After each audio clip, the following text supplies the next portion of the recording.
How do you teach your family to respect you? I was in my home studio when my parents called me. There's not enough seats for everyone at the wedding. Cuts had to be made, and you were one of them. You understand, right? I took a deep breath. But I already wrote a speech, and my flight was $700. It's non-refundable. Martin, my dad's voice cut through like a knife. This is a formal event. People eat with multiple forks. Your sister's CEO friends will be there, and we know crowds make you nervous. Dad, I'm 29. Remember to eat something before calling us back. You get cranky when you're hungry. Beep. He hung up. A cold dread filled my chest. I dropped out of film school 8 years ago, and they still couldn't even pretend I mattered. An hour later, I got another call. It was their wedding planner. Mr. Martin, this is Alyssa from Wedding Love. I'm calling about your sister's wedding next month. Your family contacted us with some changes. My stomach dropped. What kind of changes? They've removed you from the guest list entirely, but they also specifically requested that we keep your $50,000 deposit for the videography package. Your mother said the family had already allocated those funds to other wedding expenses. The videography package I'd insisted on paying for because I wanted to give my sister something special. My hands were shaking now, but not from sadness. Alyssa, I need to ask you something. What's the name of your wedding venue? The Skyline Manor downtown. Why? And who owns that property? I heard papers shuffling. It's listed under Camera Holdings, LLC. My voice was steady now. What about the catering company? Golden Plate Catering, but I don't see why. She paused. Wait, that's also Camera Holdings. Keep going. The florist, the DJ, the limos. With each name, I heard her breathing get faster. Mr. Martin, are you telling me I own every single vendor for this wedding? Every single one. The words felt strange coming out. 8 years of letting them think I was struggling while I quietly built $1 million empire shooting commercials. 8 years of when you get a real job, and we remember what happened at your prom, as if I was still the awkward teenager who stepped on Sarah's friend's dress. Cancel everything, I said quietly. Every contract, every reservation. Send my parents an itemized bill showing exactly what their actual budget needs to cover. They can keep my videography deposit since they already spent it. But sir, the wedding is in 3 weeks. There are 180 guests. Then they better start making calls. After I hung up, I sat in my studio surrounded by equipment they thought was just an expensive hobby. My phone buzzed with a text from Mom. Martin, we've made our decision. The invitation had a dress code anyway. We know how you struggle with those. When you get a real job, you'll understand these decisions. Don't contact your sister. I typed back, understood. Good luck with the vendors. I was pulling footage from a drive when my phone exploded with calls. Mom, Dad, my sister, numbers I didn't recognize. I let them ring until Dad called for the 8th time. Martin! All the cockiness had left his voice. He was panicked, almost screaming. Every vendor just canceled. The venue, the caterer, everyone. There's been some terrible mistake. No mistake, Dad. They all work for me. The silence was so complete I could hear his breathing. That's impossible. You make little videos and you can barely afford... I make commercials for Nike, Dad. And every single vendor you hired reports to me. We can work this out. You're still family. Family? I laughed. An hour ago you were worried I couldn't handle multiple forks. Martin, don't be sensitive. You know we only want what's best. No, Dad. What you want is a wedding you can't afford. My phone rang again. This time it was my sister. I almost didn't answer, but something made me pick up. Martin? Her voice was tiny, broken. She was crying so hard she could barely speak. What's happening? Mom and Dad are screaming. The venue called me directly. They said everything's canceled? My anger crumbled a little. Did you know they uninvited me? What? No. Mom said you had a big shoot that weekend and couldn't make it. Her sobs got louder. I closed my eyes, feeling the weight of what I'd done. They kept my $50,000 deposit too. Said they already spent it. 50,000. Martin, oh my God, I didn't know. I didn't know any of this. She was hiccuping now, that same way she used to when we were kids. Can you put it back? The vendors? My voice cracked. I'm sorry. But they need to learn they can't treat me like this anymore. 8 years of being treated like I'm a child who can't handle use forks. But it's my wedding, she whispered. I had to choose between teaching my parents a lesson and the biggest day of my sister's life. I sat there staring at my phone screen, Esmeralda's sobs still playing in my head like a loop I couldn't shut off. My finger hovered over Bianca's contact, and I knew whatever I did next would change everything with my family forever. The anger was still burning in my chest, hot and sharp, but mixed with it now was the sound of my little sister crying over a mess she didn't create. I pressed the call button before I could change my mind. Bianca answered on the first ring, probably expecting more chaos. I told her to hold off on sending the cancellation notices for 24 hours to freeze everything while I figured out what I wanted to do. She sounded relieved, said she'd pause all the vendor communications, but warned me that some of them were already asking questions about what was happening. I promised her I'd give a final answer by tomorrow morning, and hung up feeling like someone had dropped a boulder on my chest. The next hour I spent pacing around my studio, walking back and forth between the equipment racks and editing stations. My phone kept buzzing on the desk with incoming calls. I glanced at it each time and saw my dad's name, over and over. 7 more attempts in 40 minutes. I let every single one go to voicemail because I needed space to think without his panic or manipulation messing with my head. The studio felt different now, looking at all the cameras and lights and gear my parents dismissed as expensive toys. This equipment had paid for itself 100 times over, had built a business they didn't even know existed, and here I was using it as leverage in a family war I never wanted to fight. Around midnight, I finally made myself listen to my dad's voicemails. I sat at my desk with the phone on speaker and played them in order. The first one was angry, his voice tight and accusing, saying I was being ridiculous and childish. The second one was confused, asking how this could have happened, demanding an explanation. By the fourth voicemail, his tone had shifted to desperate, almost frantic, talking about how much money they'd already spent and how impossible it would be to find new vendors this close to the wedding. The last one, the 7th attempt, had him saying we could talk about this like adults, that we were family and family works things out. The irony hit me hard, coming from someone who'd treated me like a child that same morning, who'd hung up on me when I tried to explain about my flight. What got me most was that not once in any of those messages did he actually apologize or say they'd done something wrong. It was all about the problem I'd created, the mess I was making, never about what they'd done to cause this. I deleted all the voicemails and called Xavier even though it was late. He answered on the second ring, which didn't surprise me since he was used to my weird hours when we were finishing projects. I explained the whole situation to him, every detail from the uninvitation to the deposit to the fact that I'd just threatened to destroy my own sister's wedding. He listened without interrupting, and when I finished, there was a long pause before he said, we needed to think about the business implications beyond just the family stuff. Xavier pointed out that if word got out that Camera Holdings pulled contracts for personal reasons, it could seriously damage our reputation with other clients. He wasn't wrong, and I knew it. We'd spent years building the business on being reliable and professional, and this looked like neither of those things. We agreed to meet first thing in the morning at the office to discuss options that would protect both my boundaries and the company's reputation. I finally fell asleep around 3 in the morning and woke up at 7 to my phone buzzing like crazy on the nightstand. 17 new text messages, most of them from my mom. I scrolled through them while still in bed, watching her strategy shift from message to message. The early ones were angry, calling me selfish and dramatic. The middle ones tried guilt, talking about how I was destroying my sister's happiness and ruining what should be the best day of her life. The last few went deeper, saying this wasn't who they raised me to be, that family doesn't treat each other this way, that I was being cruel over hurt feelings. The irony of that last part almost made me laugh out loud. They didn't raise me to be successful either, but here I was running a $1 million company they knew nothing about. At the office that morning, Xavier and I met with Brendan in the conference room. Our business attorney spread all the vendor contracts across the table and went through them one by one. He confirmed that legally I had every right to cancel everything since Camera Holdings owned the contracts, but he also pointed out something I hadn't considered. Some of the contracts had penalty clauses that would cost my company actual money if we backed out. We were looking at potentially $15,000 in fees and lost deposits that Camera Holdings would have to eat, completely separate from the $50,000 my parents had already spent.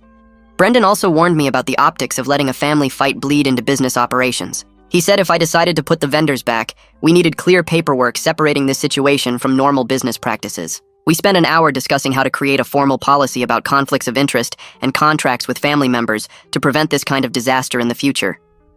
My phone rang again while we were still in the meeting, and this time the screen showed Constantine's name. I actually liked Esmeralda's fiancé, had always found him easy to talk to, and he'd never bought into my parents' story about my career being a joke. I stepped out of the conference room to take the call. He asked if we could meet for coffee that afternoon, just the two of us, to talk through what was happening. His voice was calm and steady, not angry or accusing, just reasonable. I told him yes, and we set a time for 3 o'clock at the coffee shop near my studio. Constantine showed up exactly on time, looking tired but calm. We found a quiet corner table, and I explained everything about the mediation idea that Brendan had suggested. He listened without interrupting, and said he thought it was smart, that Esmeralda needed this kind of structured conversation too. He promised to talk to her that evening and get back to me. I drove back to my studio and opened my laptop to draft the email proposing mediation. My fingers hovered over the keyboard for a solid minute before I started typing. I kept it simple and direct, explaining that Brendan had recommended a professional mediator named Shirley to help us have a productive conversation about what happened and how to move forward. I wrote that I wanted to find a path that worked for everyone, but that we needed clear communication and mutual respect to get there. I copied Esmeralda, my parents, Xavier, and Brendan so everyone had the same information. My finger shook slightly when I hit send. Constantine's response came through within 5 minutes. He wrote that both he and Esmeralda were willing to participate and appreciated me taking this step. Esmeralda sent a separate message 10 minutes later, saying she was relieved and hopeful that this could help. Then I waited. My parents' response took 6 hours, arriving just after 9 that night. My mom had written it, and I could feel her reluctance in every word.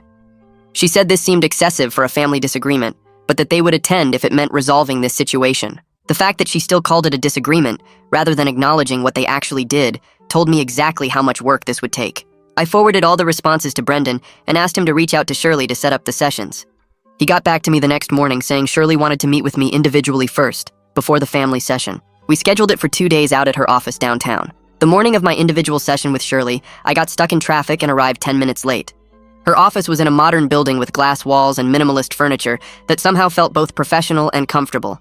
Shirley herself was probably in her 50s, with short gray hair and sharp eyes that seemed to see right through whatever front you were putting up. She shook my hand firmly and gestured to a chair across from her desk. She started by explaining her process and asking me what I hoped to get out of mediation. I gave her the surface answer about wanting my parents to see me as an adult and respect my career choices. She nodded and made a note, then looked up at me with those sharp eyes and asked if I actually wanted a relationship with my parents, or if I was just looking for vindication. The question hit me harder than I expected. I sat there for a moment, really thinking about it, and told her honestly that I didn't know. I explained that I wanted them to see me as capable and successful, to acknowledge that they hurt me, but I wasn't sure if they were capable of that kind of change. I told her about 8 years of dismissive comments and being treated like I couldn't handle basic adult situations. She asked specific questions about my business, about the prom incident they kept bringing up, about my relationship with Esmeralda. By the end of the hour, I felt like she understood the full scope of the problem. She said she'd meet with my parents next, then Esmeralda and Constantine together, before we all came together for the first group session. The first mediation session was scheduled for 4 days after I'd canceled the vendors, which left only 12 days until the wedding date. I arrived at Shirley's office 15 minutes early and sat in my car trying to calm my nerves. Esmeralda and Constantine pulled in a few minutes later, and we walked in together. My parents were already there, sitting in the waiting area with their arms crossed and identical expressions of discomfort. Shirley led us into a larger conference room with a round table that forced us all to face each other. My parents sat on one side. I sat directly across from them, and Esmeralda and Constantine took seats slightly to the side. Shirley positioned herself at the head of the table and started by laying out ground rules about respectful communication and taking turns speaking without interruption. She emphasized that we were here to discuss specific behaviors and their impacts, not to attack each other's characters. My dad barely let her finish before jumping in. He said this whole situation had been blown out of proportion and that they'd made a practical decision about seating that I took too personally. Shirley held up her hand and stopped him mid-sentence. She asked him to focus on facts rather than interpretations of my reaction.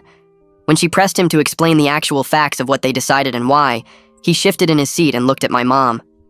Then he admitted they uninvited me because they were worried I'd be uncomfortable around Esmeralda's professional connections and that it would reflect poorly on the family. The words hung in the air between us. I felt my chest tighten but forced myself to stay calm and ask him directly what he meant by reflect poorly. He stumbled through an explanation about formal events and social expectations and knowing the right things to say. My mom jumped in to help him, saying they were trying to protect me from an uncomfortable situation like the prom incident years ago. Shirley asked what the prom incident was, and I had to explain that when I was 17, I accidentally stepped on my date's friend's dress and tore it. My parents had apparently been holding that against me for over a decade, as proof that I couldn't handle formal social situations. Esmeralda's voice cut through the tension, shaking but firm. She said she had no idea they were still hung up on prom, and that using a teenage accident to justify uninviting me from her wedding was absurd. Constantine backed her up immediately, pointing out that his family had never expressed any concerns about me attending, and that my parents seemed to be projecting their own worries onto the situation. Shirley redirected the conversation to the $50,000 deposit, and I watched my mom's face go pale. She tried to explain that they thought of it as family money contributing to a family event, and that they'd already committed those funds to the venue upgrade and catering additions.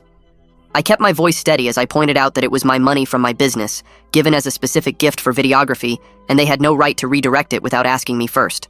My dad got defensive and said that if I was really successful, I wouldn't miss $50,000.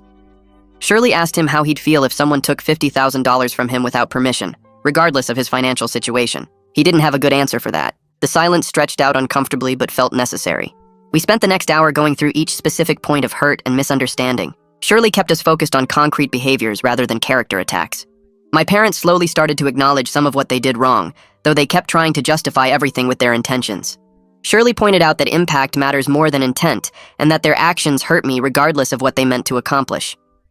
By the time we reached the end of the session, we hadn't resolved anything concrete, but Shirley had gotten my parents to agree to a second session and to seriously consider my conditions. She gave them homework to write down specifically what they did that was hurtful and what they could have done differently. She gave me homework too, asking me to write down what a realistic path forward looked like and what I was willing to compromise on. We all filed out of her office without speaking to each other, and I sat in my car for 10 minutes before starting the engine. I drove home on autopilot, my hands gripping the wheel tighter than necessary. Back at my studio, I pulled out the homework assignment Shirley had given me and stared at the blank page for a solid 20 minutes. The question was simple, but I kept circling around it. What did I actually want from all this? I started writing, and the words came faster than I expected. I wanted them to see me as someone who mattered, not as the awkward kid from prom who couldn't handle fancy dinners. The wedding itself felt almost beside the point now. It was about whether my parents could look at me and see an actual adult with a real career and a legitimate life. I wrote down my conditions in bullet points. A genuine apology that acknowledged what they did wrong. A repayment plan for the $50,000 with actual numbers and dates. A commitment to treating me with basic respect going forward, which meant no more comments about my career or my ability to function at formal events. I looked at the list and felt something settle in my chest. These weren't unreasonable demands. They were just boundaries that any adult deserved. The next day, I revised the list 3 times, making sure every point was clear and specific. I didn't want vague promises about doing better. I wanted concrete actions they could actually follow through on. By the time the second mediation session rolled around, I'd printed out my homework and highlighted the key sections. Shirley's office felt different this time. My parents arrived exactly on time, both carrying folders that looked suspiciously prepared. We took the same seats as before, the same tension crackling in the air, but something had shifted slightly. Shirley started by asking my parents to share what they'd written. My mom went first, pulling out several handwritten pages that surprised me. She'd actually put real thought into this. She listed out the uninvitation without trying to soften it or make excuses. She wrote about taking the deposit without asking permission and how that was wrong regardless of their intentions. She included the dismissive comments about my career, the comparisons to Esmeralda's CEO friends, the constant reminders about prom like I was still 17. Her voice shook a little as she read, and I could see her hands trembling on the pages. My dad's list came next, and it was noticeably shorter. He'd typed it on his phone and the formatting was messy, but he did acknowledge that they should have talked to me before making decisions about the wedding. He admitted they'd made assumptions about my business without bothering to ask questions. His delivery was more defensive than my mom's, lots of phrases like, "in hindsight," and "perhaps we could have," but at least he was saying something. Shirley let the silence sit for a moment after they finished reading. Then she asked them directly what they could have done differently in each situation. My mom answered first, her voice steadier now. She said they should have been honest about their concerns instead of making up excuses about big shoots and seating arrangements. She admitted they were worried about being judged by Esmeralda's professional circle and that they'd projected that anxiety onto me instead of dealing with it themselves. She talked about how they'd built up this image of the perfect family in their heads, and I didn't fit that image because I dropped out of film school. My dad added, after a long pause, that they should have asked about my business instead of assuming I was struggling. He said reluctantly that they'd been stuck seeing me as the awkward teenager from prom instead of the adult I'd become. He mentioned that they'd never really updated their mental picture of who I was. Shirley nodded and made notes, then asked them why they thought changing that mental picture had been so difficult. My mom's answer surprised me. She said they'd been embarrassed about me for so long that it became a habit, and habits are hard to break even when you know they're wrong. I read my homework next, my voice coming out calmer than I felt. I explained that I needed them to see my career as legitimate and stop making comments that undermined my success. I went through some of the major clients I'd worked with over the past few years. Nike campaigns that aired during primetime sports events, Apple product launches that millions of people saw, major ad agencies that paid 6 figures for my work. I watched their faces as I listed these names, and I could see the surprise register. They genuinely hadn't known. I also explained what the $50,000 had meant to me. It wasn't just money, though that was part of it. It was my way of showing Esmeralda that I cared about her day and wanted to give her something special. Having it taken without even a conversation felt like being erased from the family. Like my contribution didn't matter because I didn't matter. My voice cracked a little on that last part, but I kept going. I told them I'd spent 8 years building something real while they treated me like I was playing with expensive toys. I'd let them think I was struggling because I didn't want to deal with their judgment, but that was my mistake. I should have demanded respect instead of hiding my success. Esmeralda started crying before I finished reading. Not the quiet tears from last time, but actual sobs that shook her shoulders. Constantine handed her tissues and she tried to pull herself together, but the words came out broken anyway. She apologized for not standing up for me sooner. She said she'd been so focused on keeping the peace and managing our parents' expectations that she didn't realize how badly they were treating me. She admitted she'd heard the comments about my career over the years, but she'd dismissed them as typical parent stuff, not understanding how much they added up. Constantine put his arm around her and spoke directly to my parents. He said they wanted to make this right, and they were willing to scale back the wedding significantly if it meant I was included and respected. He mentioned that his own parents had been uncomfortable with the size and expense from the beginning. They'd rather have something smaller and more personal anyway. Esmeralda nodded against his shoulder and added that she'd never wanted a huge wedding in the first place. That had been our parents' vision, not hers. My parents looked like they'd been slapped. My mom's face went pale and my dad shifted in his seat uncomfortably. Shirley let the moment breathe before speaking. She pointed out gently that their concern about appearances seemed to be at the root of a lot of this conflict. The big wedding was about impressing people. Uninviting me was about not being embarrassed. Taking the deposit was about maintaining the image they wanted to project. She asked them directly whether their relationship with me was more important than impressing Esmeralda's CEO friends. My mom said yes immediately, her voice firm. My dad took longer to answer. He looked at me, then at Esmeralda, then back at Shirley. Finally, he said yes too, though his jaw was tight when he said it. Shirley made a note and asked what that meant in practical terms. What were they willing to change about the wedding to prioritize family relationships over appearances? The silence stretched out uncomfortably, and I could see my parents exchanging glances, having some kind of wordless conversation. We spent the rest of the session hammering out concrete solutions. Brendan joined us by phone, his voice coming through Shirley's speaker with that professional calm he always had. He walked through the repayment plan options, explaining different structures and timelines. We settled on $50,000 paid back over 2 years with a formal promissory note, 24 monthly payments of about $2,100 each. Brendan explained that this separated the gift aspect from the control aspect. They couldn't claim it was family money if they were legally required to pay it back. The promissory note would be a real contract with real consequences if they defaulted. My mom looked pained as Brendan went through the terms, but she agreed. My dad asked a few questions about interest rates and payment schedules, trying to negotiate better terms, but Brendan shut that down quickly. This wasn't a business deal where they could haggle. This was making right what they'd taken without permission. My dad signed off on it after Brendan explained the legal implications of defaulting on a promissory note between family members. For the wedding itself, we agreed that I'd be included as a full guest with no restrictions or special conditions. I wouldn't give a formal speech because honestly I didn't want that pressure, and neither did they. But I'd be treated like any other family member. Esmeralda spoke up and said she wanted me at the head table, right next to her and Constantine. My parents agreed without much pushback, which felt like real progress. My mom even suggested that I could sit between her and Esmeralda, so we could all be together. I appreciated the gesture even though I knew it was partly about maintaining that family image she cared so much about. But at least this time the image included me instead of erasing me. The bigger issue turned out to be the vendor situation. Xavier joined the meeting through Shirley's laptop, his face filling the screen with that focused expression he got when dealing with operational problems. He explained the challenges of reinstating everything with only 8 days until the wedding. Some vendors had already booked other events in those time slots after I'd canceled. The florist had taken a corporate event. The DJ had a Sweet 16 party. The backup photographer had a different wedding. We'd need to find replacements for at least 3 major vendors, possibly 4 depending on the limo company's availability. Xavier estimated we could restore about 70% of the original plan, but some compromises would be necessary. The timeline was brutal, and some things just wouldn't be possible to recreate. He pulled up a spreadsheet showing which vendors were available and which weren't, color-coded by priority level. My parents looked increasingly stressed as Xavier went through each item. Esmeralda surprised everyone by interrupting Xavier mid-explanation. She said she wanted to use this as an opportunity to scale back to the wedding she actually wanted. Her voice was stronger now, not shaky like before. She and Constantine had talked about this and they'd made a decision together. They wanted to cut the guest list from 180 to 80 people, close friends and family only, no business contacts or distant relatives they barely knew.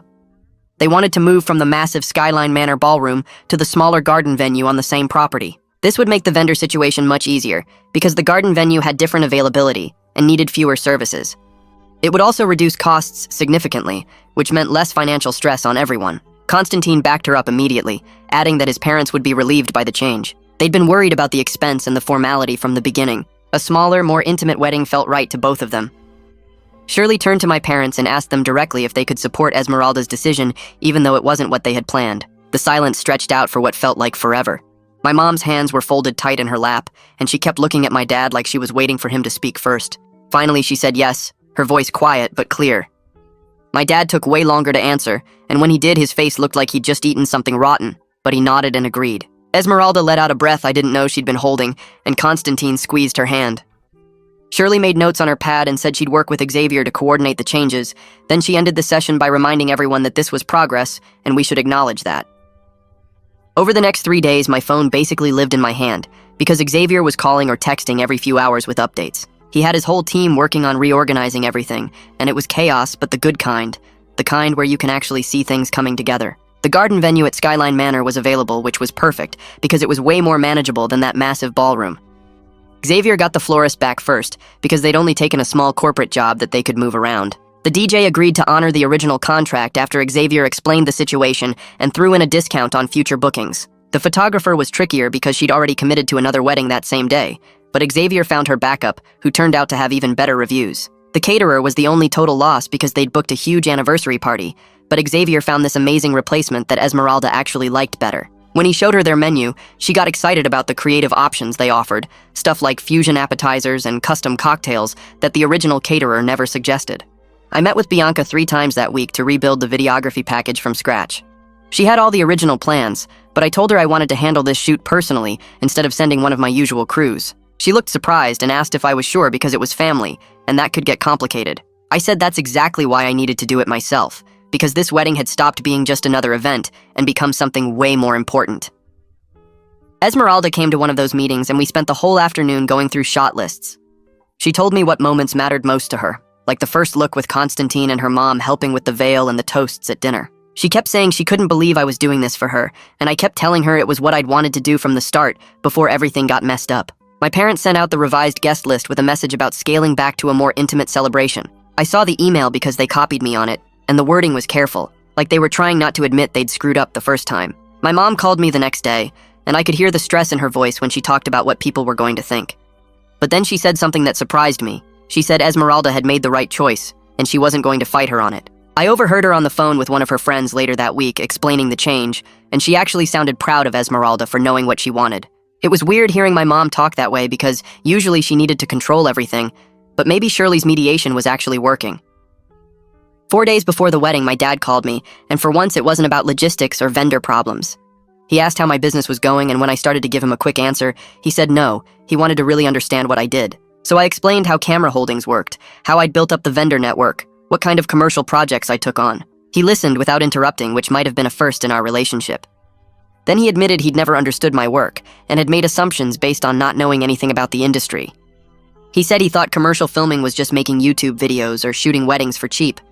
I told him about the Nike campaign and the Apple project, and he kept saying he had no idea, like he couldn't believe his son had actually built something successful. It wasn't a full apology, but it was the first real conversation we'd had about my career in 8 years. 2 days before the wedding, I woke up to a long email from my mom. I read it on my phone before I even got out of bed, and then I read it 2 more times because I couldn't believe what I was seeing. She wrote about how she and my dad had gotten caught up in trying to present a perfect family image and had lost sight of what actually mattered. She said they'd treated me like a problem to be managed instead of a son to be celebrated. She acknowledged that they'd been wrong about my career, and wrong to uninvite me, and wrong to take my money without asking. She said she wanted to do better going forward, and she hoped I'd give them the chance to prove it. Something in my chest loosened when I read that, like a knot I'd been carrying for years finally started to come undone. The day before the wedding, we had the rehearsal at the garden venue, and it was beautiful.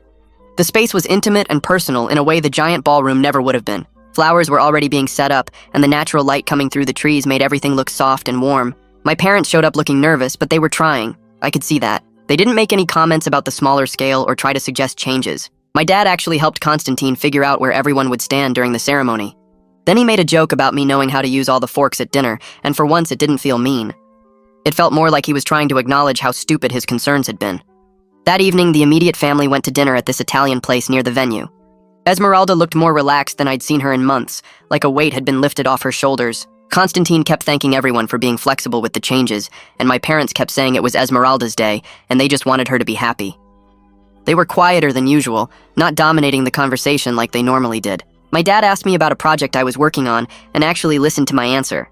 My mom asked about my equipment and seemed genuinely interested when I explained the difference between the cameras I used. Nadia pulled me aside when I went to the bathroom and said Esmeralda had been so much happier since the wedding plans changed, that she'd been stressed and miserable before, but now she was actually excited about getting married.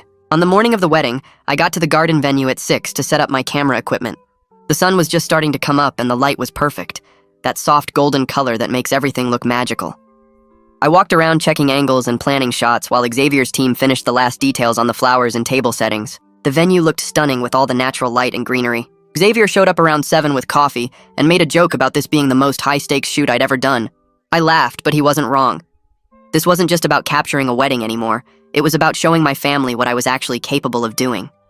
My parents showed up around 8:30, and my mom went straight to checking flower arrangements and table settings. She kept adjusting centerpieces by tiny amounts and asking Xavier's team if the chairs were spaced right, but her voice was different from usual, less commanding, and more like she needed something to do with her hands. My dad found Constantine in the groom's suite and spent 20 minutes helping him figure out his boutonniere, making jokes about how he'd worn his backwards at his own wedding. I filmed some of it through the window, not the polished shots I'd use in the official video, but the real moments that showed them actually trying to be normal. Constantine laughed at something my dad said, and my dad clapped him on the shoulder, and it looked like an actual conversation between two people instead of my dad performing for an audience. I kept the camera rolling when my mom straightened Constantine's tie and told him he looked handsome, and when she walked away, I saw her wipe her eyes quickly, like she didn't want anyone to notice.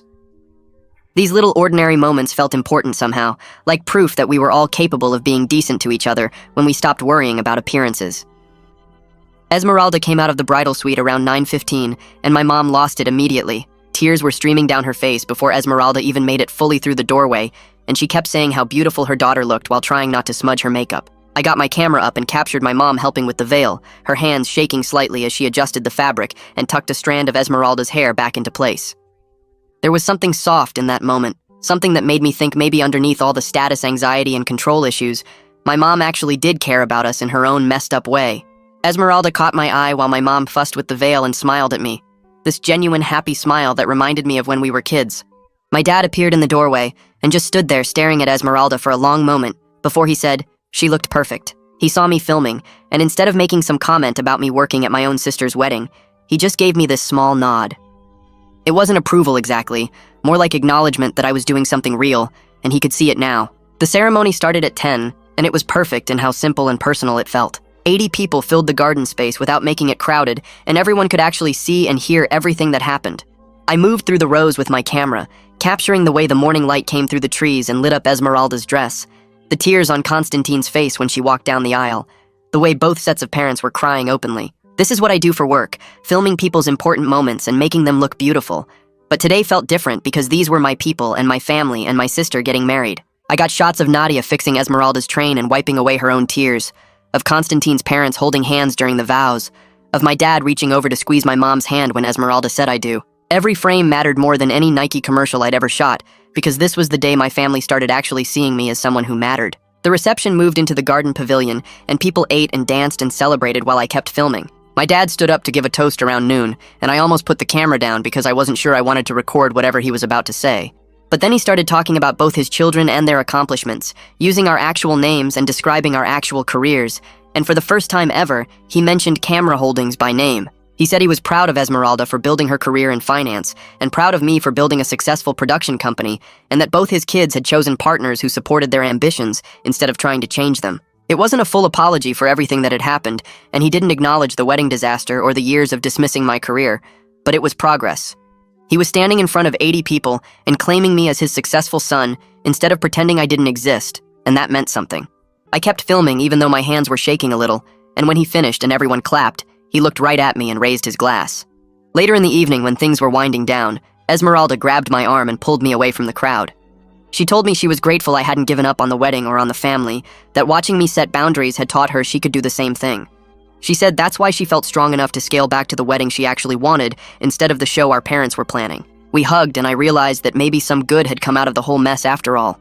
She'd found her voice and learned to say no to things that didn't serve her, and I'd learned that I didn't have to accept being treated like a child just because we were related. Both of us had grown up a little bit through this disaster.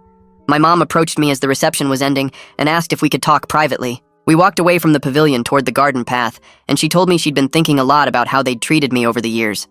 She said she and my dad had been holding on to this outdated image of who I was, still seeing me as the awkward teenager from prom instead of the adult I'd become. She admitted it wasn't fair to me or to our relationship, and she wanted to start fresh with regular dinners where they actually listened instead of lectured. Her voice was quiet, and she kept looking at the ground instead of at me, like she was embarrassed to be saying all this out loud. I told her honestly that I was willing to try, but it would take time to rebuild trust. The uninvitation and the deposit situation weren't just isolated incidents.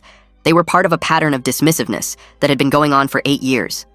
Every comment about getting a real job, every comparison to Esmeralda's CEO friends, every time they'd acted like my career was a hobby instead of a business, had built up into this wall between us. She nodded and said she understood, and that she and my dad were committed to doing the work through continued mediation sessions with Shirley. It wasn't a miracle reconciliation where everything suddenly became perfect, but it was a real starting point for building something better. The next week, I got a notification on my phone that money had been deposited into my business account. I checked and saw $2,500 with a note that said first installment of 24. My parents had made their first payment on the repayment plan without me having to remind them or send Brendan after them, and that felt significant.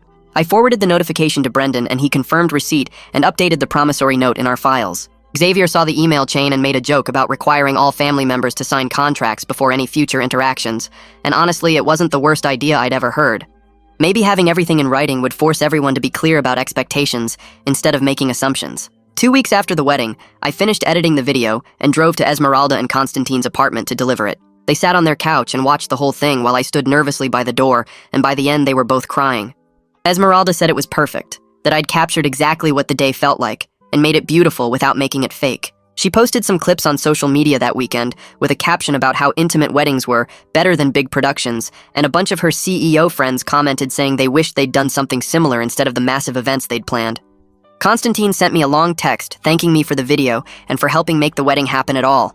A month after the wedding, we had another family dinner, but this time it was at my studio so my parents could see my workspace properly. I gave them a tour of the equipment and the editing bays and the small soundstage we used for certain shoots, and they kept asking questions about how everything worked. Then I showed them some of my commercial work, including a Nike spot that was airing nationally on sports broadcasts. My dad kept saying you made this like he couldn't process that his son had created something being shown to millions of people. My mom asked detailed questions about the production process, how many people were on set, how long it took to shoot and edit, what the client approval process looked like. It was surreal to have them actually interested in my career after years of dismissing it as making little videos, but I tried to answer everything honestly and show them what my work actually involved. They stayed for 3 hours looking at different projects and asking questions, and when they left, my dad shook my hand and said he was impressed. It wasn't everything I'd wanted from them, but it was more than I'd had before. At that dinner, we set up my laptop on the table and connected with Shirley for our first follow-up session. She appeared on screen with her notepad and asked how everyone was managing with the agreements we'd made at the mediation. My parents sat stiffly at first, and my dad cleared his throat before admitting they were still getting used to seeing me as someone who runs a successful business instead of their kid who dropped out of film school. My mom added that it was hard to break old patterns, but they were making an effort to catch themselves when they started falling into dismissive comments. I told Shirley honestly that I was still working through years of feeling invisible to them, that the hurt didn't just disappear because we had some good conversations, but I could see they were trying, and that mattered. Shirley nodded and pulled up her calendar, scheduling monthly video check-ins for the next 6 months so we could track progress and address any backsliding before it became a bigger problem. After the call ended, my dad helped me clear the dinner plates without being asked, which felt like a small but significant shift. 2 weeks later, Esmeralda and Constantine got back from their honeymoon in Costa Rica and invited the whole family over to see their photos. They'd stayed at this amazing eco-resort right on the beach that they could actually afford because we'd scaled back the wedding so much. Esmeralda kept showing us pictures of the private bungalow and the zip-lining they did through the rainforest, and she looked more relaxed than I'd seen her in months. Constantine pulled up some messages on his phone from wedding guests, and Esmeralda read a few out loud about how people kept telling them it was the best wedding they'd been to because it felt so personal and real instead of like a corporate event. My parents sat on the couch listening, and my mom actually said she'd enjoyed the smaller wedding more than she expected because she got to have real conversations with people instead of just making small talk with a huge crowd. My dad nodded along, and I could tell they were finally accepting that cutting the guest list had been the right call, even if it wasn't what they'd originally wanted. 3 months after the wedding, I landed a huge contract with a luxury car brand to shoot their entire spring campaign. The budget was bigger than anything I'd done before, and I invited my parents to come watch one of the shoot days. They showed up at the downtown location where we'd closed off 2 blocks to film, and I could see their faces change as they watched me direct a crew of 15 people setting up lights and cameras and coordinating with the client's creative team. My dad stood off to the side, taking it all in, and when the brand's marketing director came over to discuss shot angles, my dad introduced himself and said he was my father. The director's face lit up, and she started talking about how impressed they were with my previous work and how competitive the bidding process had been for this campaign. My dad's expression shifted between pride and what looked like embarrassment, and I knew he was processing how wrong he'd been about my career all these years. After we wrapped for the day, my parents stayed and asked questions about the production schedule and the editing process, and my dad kept saying how professional everything was, like he couldn't quite believe this was really my work. At our latest family dinner a few weeks later, my parents brought a wrapped package and set it on the table in front of me. I opened it and found a framed photo from Esmeralda's wedding, one I'd taken during the reception showing all of us together, everyone smiling and relaxed. My mom's voice was quiet when she said they wanted to remember this as the turning point for our family, when we started being honest with each other instead of pretending everything was fine. She admitted there were still awkward moments when old patterns surfaced, times when my dad almost made a dismissive comment about my work, or when she caught herself trying to manage everyone's image. But we were building something more real than what we'd had before, something based on actual respect instead of assumptions and old hurts. The framed photo sat on my desk in the studio after that, a reminder that the respect I'd fought for was slowly becoming real, and for now, that was enough. That's where we'll end today's story. I'm really happy you stayed till the end, because it makes sharing these moments feel meaningful. I hope it added something good to your day. Subscribe if you'd like to keep hanging out here.